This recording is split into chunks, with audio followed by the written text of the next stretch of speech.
ভৰিৰ তলুৱাৰ পৰা মূৰৰ ওপৰলৈকে এইটোক আপাদমস্তক বুলি অসমীয়া এটা শব্দ আছে।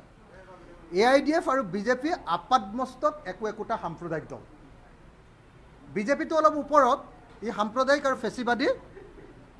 AIUDFটো সাম্প্ৰদায়িক আৰু মৌলবাদী। AIUDFতকৈ বিজেপি বেছি ভয়ানক, জাতিৰ কাৰণে বেছি ক্ষয়ংকৰ, কিন্তু AIUDFটো সুদা নহয়। গতিকে AIUDF আৰু বিজেপিক যি বিৰোধিতা নকৰে কেতিয়াও ভাল অসমীয়া জাতি এটা গঠন হ'ব নোৱাৰে। মই অসমৰ প্ৰত্যেকজন মুছলমান মানুহক অনুৰোধ কৰিম যে আপোনালোকে যদি AIUDFক বিদায় নিদিয়ে তেতিয়াহ'লে কোনো পৰ্যায়ে বিজেপিক বিদায় দিয়াটো সম্ভৱ নহ'ব, RSSক বিদায় দিয়াটো সম্ভৱপৰ নহ'ব। আৰু RSS আৰু বিজেপি যদি অসমৰ মাটিত থাকে তেতিয়াহ'লে সংখ্যালঘুসকলৰ অধিকাৰ কেতিয়াও সুৰক্ষিত নহ'ব। অসম সদায় সাম্প্ৰদায়িকতাৰ কেন্দ্ৰবিন্দু হৈ থাকিব। গতিকে সকলো গণতান্ত্ৰিক মুছলমান মানুহে AIUDFক বিদায় দিবৰ কাৰণে সাজু হ'ব লাগিব। আৰু যি মুছলমান সংখ্যালঘু ৰাইজে মই AIUDFক বেয়া পোৱাৰ কাৰণে, AIUDFক সাম্প্ৰদায়িক বুলি কোৱাৰ কাৰণে মোক বেয়া পাইছে, তেওঁলোকে নিজৰ হাতৰ কথা নিজৰ ভৰিত মাৰিছে।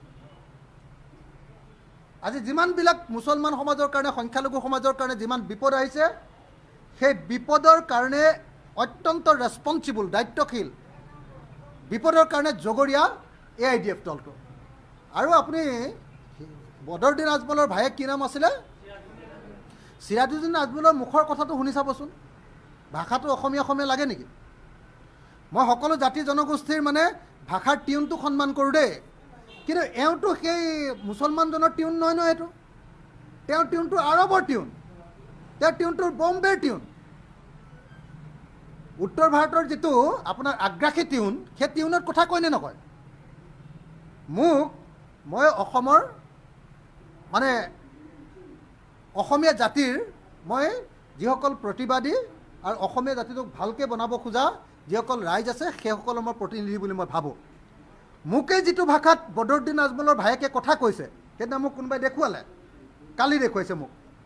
সেই ভাষাত যদি এজন অসমীয়া মানুহক কথা কয়, এজন খিলঞ্জীয়া মানুহক যদি কথা কয় সেই ভাষাত, তেতিয়াহ'লে কোনে তেওঁলোকক সন্মান কৰিব?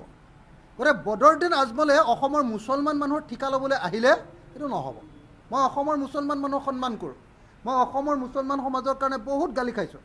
মোক বহুতে অখিল উদ্দিন বুলিও সমালোচনা কৰে, গালি পাৰে। কিন্তু এটা কথা কমেই যে বদৰুদ্দিন আজমলৰ যিটো দল AIUDF, সেই দলটোক যদি বিৰোধিতা নকৰে তেতিয়াহ'লে মুছলমানসকলৰ কেতিয়াও সামাজিক সন্মান বৃদ্ধি নাপাব আৰু মুছলমানসকল অসমত সদায় বিজেপি RSSৰ আক্ৰমণৰ বলি হৈ থাকিব। গতিকে আমি বদৰুদ্দিন আজমলৰ পাৰ্টি AIUDFক বিদায় দিব লাগে।